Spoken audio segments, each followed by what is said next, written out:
지난 재보궐선거에서도 이번 대선에서도 가장 눈길을 끄는 건 20대 표심입니다. 자, 지금부터 자료 하나 보여드릴게요.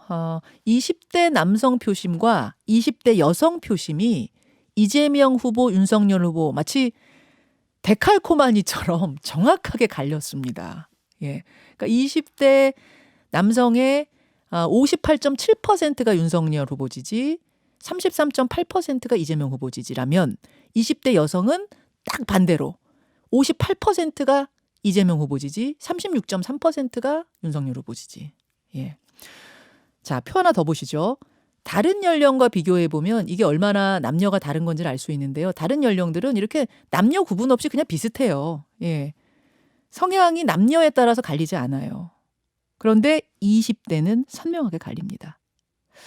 실제로 윤석열 당선자가 예상과 달리 초박빙의 승리를 거둘 수밖에 없었던 원인으로 2030 여성표의 막판 대이동을 지금 꼽고 있습니다. 어느 쪽도 지지하지 않고 표류하던 젊은 여성표가 막판에 이재명 후보에게 쏠렸다는 건데요. 근데 놀랍게도 선거 다음 날인 어제 심상정 후보에게 12억 원의 후원금이 도착했습니다. 그분들은 윤석열 후보 당선을 막기 위해서 이재명 후보를 뽑았지만 사실은 어쩔 수 없는 선택이었어요 하면서 후원금을 보냈다고 해요. 이 말은 뭐냐면 윤 후보도 이 후보도 2030 여성들의 마음을 오롯이 얻지 못했다는 얘기가 되는 겁니다. 왜 그럴까요? 이 부분을 분석해보고 윤석열 당선인이 모두를 통합하는 대통령이 되기 위해선 어떤 노력을 해야 하는지도 함께 생각해 보겠습니다. 윤석열 선대본부에서 여성본부 고문 맡았던 분이세요. 경기대 범죄심리학과 이수정 교수 어서 오십시오. 네, 안녕하십니까. 제가 앞에서 좀 길게 분석을 해드렸어요. 네. 일단 중간에 이제 선대위원장직에서는 그만두신 걸로 제가 아는데 선대본에서 고문직은 계속 수락해서 하셨던 거예요? 네, 그러니까 지금 처음에 그 공동선대위원장을 맡아달라고 하셨고요. 네. 그때까지는 이제 아마 국민의힘 뭐 경선을 통해서 뭐 후보들 중에 가장 여성 정책 쪽에 뭐 조예가 깊다 이런 이제 그 왜냐하면 사실은 지금 여가부 폐지 공약은 그 전에 이제 그 다른 후보들에게서 나왔던 공약 사항이었거든요. 그러다 보니까 지금 이제 그 뭐 여성 정책에 그 관심이 있다고 하셨던데 저는 전혀 그 의심을 하지 않았고요. 그래서 합류를 했었고 그런데 이제 그게 선거라는 게 사실은 뭐 유권자들을 위한 호소이기 때문에 그래서 중간에 노선이 상당 부분 바뀐 것으로 알고 있고요. 뭐 그런 와중에 이제 그 고문직을 맡아달라고 그 여러 가지 조직의 변경과 함께 그렇게 네네. 요청을 하셨고. 그래서 이제 뭐 맡게 됐는데 그때 그 당시에 그것과 함께 이제 정책위원으로도 함께 일을 해달라고 해서 사실은 두 보직으로 이제 그 임명장이 왔고요. 그리고는 이제 그 당시에 양성평등 분과가 있었습니다. 네네. 그리고는 뭐 실전 뭐 마지막까지 있었고요. 그래서 마지막 토론 준비도 저희가 지원을 했었고. 그래요? 네. 그러면 페미니즘이 뭐라고 생각하냐에 대해서 윤석열 후보가 페미니즘은 휴머니즘의 하나다 이렇게 답한 거. 네네. 예, 그것도 그러면은 미리 좀 준비를 하셨던 거, 지원해드렸던 거예요? 조언하셨던 네, 뭐 거예요? 저는 아니지만 사실은 최근에는 이제 페미니즘이라는 게 과거에는 일종의 뭐 가부장적 가치 질서에 대한 이원론적인 투쟁의 일종의 이제 운동의 연장선상이었잖아요. 네.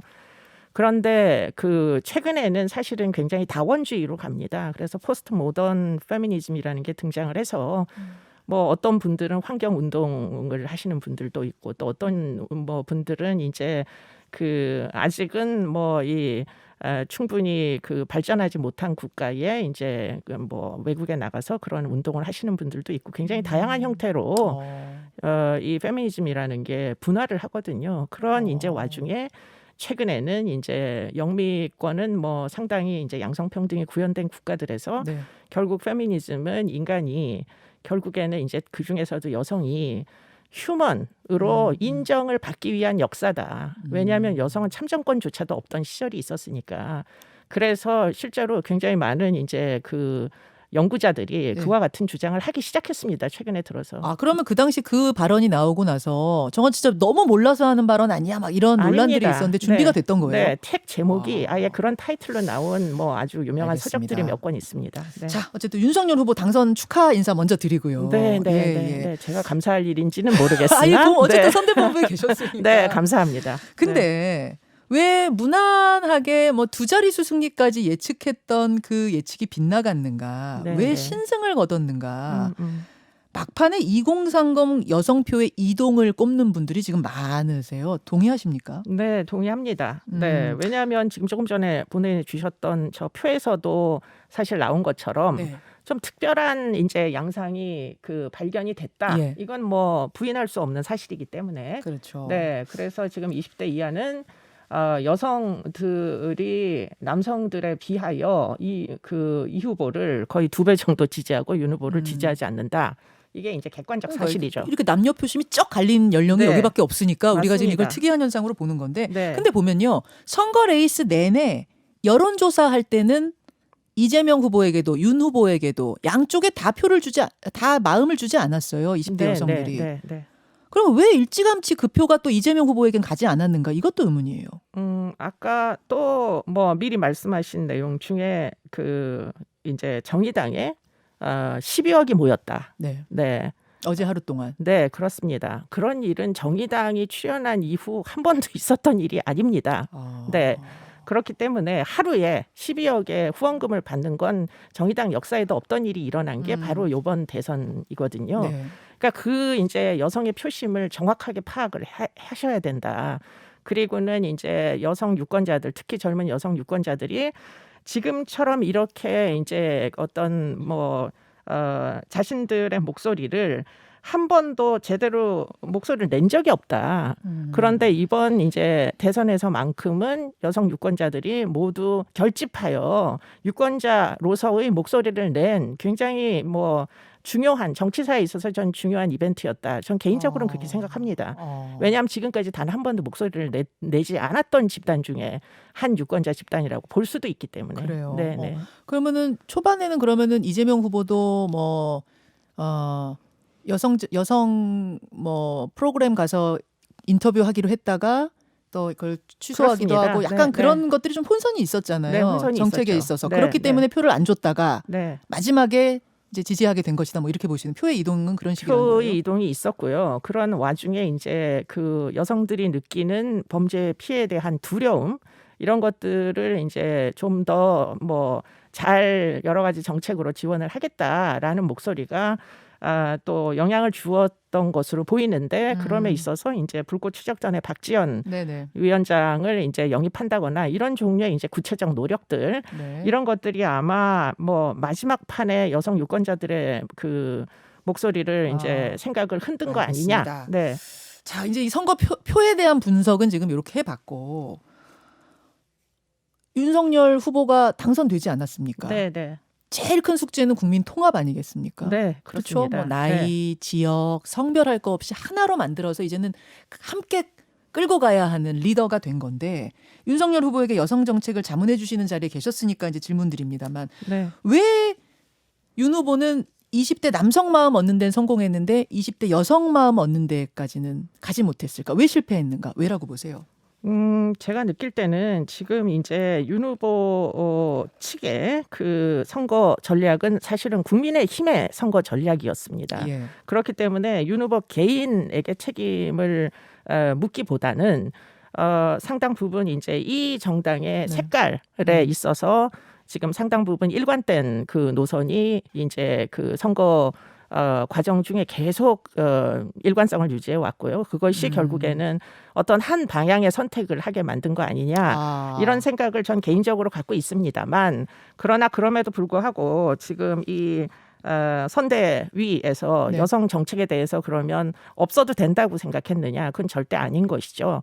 그렇기 때문에 여가부 폐지와 여성 정책이 유지되지 말아야 되느냐 하는 것은 완전 다른 문제입니다. 잠깐만요. 네. 우선 하나하나 좀 볼게요. 그러면 이대남의 억울함을 경청하고 해소해 주는 데까지 가는 건 좋았는데 그게 동시에 이대녀를 폄하한다든지 좀 갈라치는 단계까지 선거 전략이 가버린 건 아니냐 지금 그 말씀하시는 거예요. 뭐 그렇게도 이야기할 수 있겠는데요. 갈라치기 한 적 없는 게 맞기는 맞습니다. 아, 갈라치기 한 적이 없다. 왜냐하면 여성 정책은 그대로 살아 있습니다. 공약집에 보시면 네. 사법 공약 중에 2분의 1이 여성 정책이에요. 그게 사실은 여가부에서 하던 일에 지금 거의 한 3분의 1에 해당하는 게 지금 저희 캠프의 사법 공약 안에 들어와 있고요. 그렇습니까? 그리고는 지금 여성가족부의 기존의 업무 중에 지금 청소년이나 가족과 연관된 지원 정책들은 복지부 공약 안에 전부 다 들어가 있습니다. 그렇기 때문에 지금 하나 빠짐없이 오히려 사법 공약은 더 엄벌주의로 지금 구성돼 있거든요. 보호수용제도 지금 들어와 있고 또 그 통합법원이 이제 들어와 있어요. 그거는 가정폭력이나 아동학대를 조기에 이제 그 개입할 수 있도록 만드는 그 법원이기 때문에 그런 특수법원 형태까지 다 집행을 하겠다라고 한 걸 보면 이게 사실은 여성 정책을 그 가볍게 여기지 않는 공약들입니다. 정말 어떻게 보면 훨씬 더 엄벌주의거든요. 그런데 문제는 이제 그 여성가족부 폐지라는 어떤 타이틀이 갖는 어떤 상징적 의미만 그 홍보가 되고 문제는 그 공약들이 하나도 제대로 전달이 안 됐어요. 국민들에게. 잠깐만요. 사실은 이제 윤 후보 공약 중에 여가부 폐지, 여성가족부 폐지였나요? 여가부 폐지였나요? SNS에다가 딱 그 글자만 선명하게 여성가족부 폐지. 여성가족부 폐지 네. 7글자였군요. 네, 네. 여성가족부 폐지 딱 이제 요게 워낙 강렬하게 네, 네. 유권자들 마음에 와닿았기 네, 때문에 네, 네. 지금도 선명하게 기억이 나는데 그러면 여성가족부 폐지 자체는 맞는 거예요? 그거는 오해는 아니에요? 그거는 오해는 아닙니다. 그리고는 여성가족부 폐지라는 게 윤석열 후보의 아이디어만이 아니라 사실은 여론조사를 했었죠. 그랬더니 여론조사 결과 60%가 넘는 국민들이 여성가족부는 해체해라.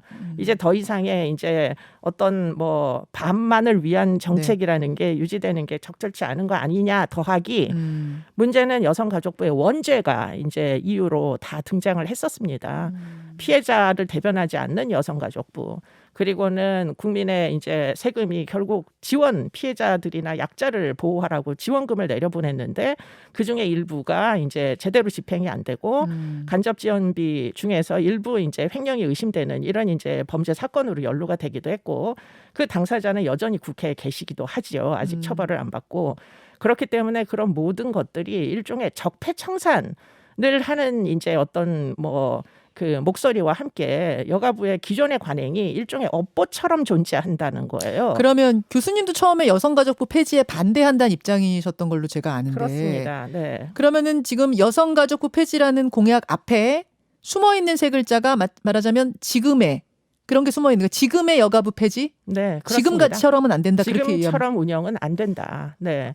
그렇기 때문에 지금 공약도 그 여가부에서 하던 일들이 크게 한 3가지 정도로 나눠볼 수 있는데요. 그중에 지금 2가지는 모두 관련 부처로 다 내려보냈습니다. 훨씬 더 타이트하게 그 지원할 수 있도록. 그리고는 하나 남은 게 이제 뭐 성주류와 일종의 여성 정책들인데요. 네. 그것은 결국은 어떤 특정 부서에서만 담당을 하게 되면 목소리가 크지가 않아요. 그렇기 때문에 이런 것들은 오히려 뭐 대통령 직속으로 또는 총리실 산하에 양성평등위원회나 이런 것들을 두어서 사실은 궤도적인 효력을 지속적으로 발휘하도록 그리고는 정부가 관심을 갖도록 만드는 게 훨씬 효과가 있지 예산도 없는 조그만 부서에다가 그와 같은 뭐 큰 기능을 놔두는 게 사실 효력이 그렇게 크지 않았었던 거죠. 그거 자문하셨어요? 네, 다 저희가 다 제안했었죠. 그래서 공약집 안에 보시면 다 들어가 있습니다. 그러면 좀 지금 이제 2030 여성들에 대한 정책이 너무 없다거나 뭐 너무 남성 위주라거나라고 생각했던 건 오해시다. 정책을 설명할 수 있는 기회가 없었어요. 왜 그러면 그 일곱 자가 너무 강렬했었기 때문에. 너무 강렬했어. 근데 그러면 그것도 문제 있는 거 아니에요? 유권자들이 그렇게 의식하게 했다면 그러면은 그거는 좀 효과적이지 않았던 건 아니에요? 그 전략이? 그게 효과적이라고 느끼신 분들이 계셨던 거죠. 그게 선거 전략이라는 것이었고 그렇기 때문에 그 결과 발생한 이런 부작용들을 실질적으로 정부를 운영할 때는 사실은 고려를 해서 극복하도록 노력할 겁니다. 그게 통합정치라는 거고요. 그 윤 후보를 또 옆에서 이제 선대위 하면서 많이 보셨잖아요. 선대본부도 또 하시고 하면서. 그럼 여성에 대한 이해도는 높습니까? 어떤 여성에 대한 이해도라는 게 어떤 의미인지 모르겠지만 이게 굉장히 다양한 의미가 있겠지만 여성에 대하여 굉장히 보호적이세요.